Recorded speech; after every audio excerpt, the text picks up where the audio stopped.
Globalization.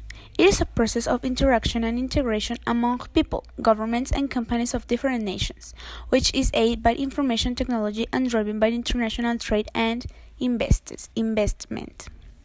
This process influences the developing countries as a positive way by solving property problems with the economic and trade process field, increasing life expectancy by improving education and health systems, and it helps culture to imitate others by making a cultural effect. In the negative aspect, the health system facilitates the spread of new diseases like HIV, bird flu, etc. And in the cultural effects, one negative consequence is the change on costumes and traditional in countries such as Iraq, Syria, Lebanon, and Jordan. On the other hand, in the developed countries, globalization has positive impacts.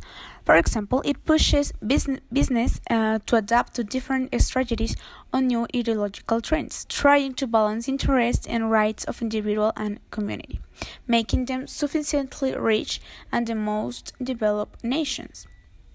In the negative way, the free trade increases the risk of failure for smaller countries which can't compete globally. Also, free trade may drive up production and labor costs, including higher wage for more skilled workforce, which again can lead to outsourcing of jobs from countries with higher wage. Polo Georgis, 2017. Trade. It is an economic concept which involves the selling and buying of goods and services, having a compensation paid by a buyer to a seller, or the exchange of goods or services between parties.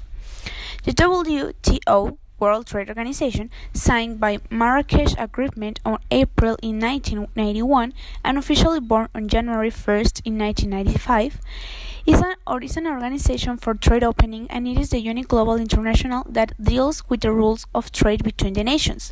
Their objectives are to set and enforce rules for international trade, to resolve trade disputes, to provide a forum for monitoring and negotiating further trade liberalization, and to help developing countries benefit fully from the global trading system. To make it up, the countries have to submit an application which is reviewed by a working party for accession forms. Then the observer submits forms that describe its current trade policies in detail. After that, working party outlines all the terms and conditions that the observer must meet before becoming a member. Later, the observer negotiates bilateral trade agreements with any country it wishes. Then the working party drafts the terms of membership, and finally the protocol of accession must be approved by the General Council. I think this organization is very important because it manages the world's economy and helps its development. The digital revolution. It is the advancement of technology from along mechanical and electronic devices to the digital technology available today. Its advantages are that it links individuals and groups together. It has created tools that are catalysts for sharing ideas. Also, it provides us a world of online opportunity, and it forces competitiveness on a global scale. On the other hand, the digital revolution has some disadvantages, like making people to only wish to be acquainted with many things, opening too much information which allows able to spam or grow at an alarming rate, breaking down many relationships and our sense of political and regional community, and like encouraging pacifism rather than discernment. Terrorism. It is a strategy used in asymmetric power struggles when a weaker person or group is fighting against a powerful nation state.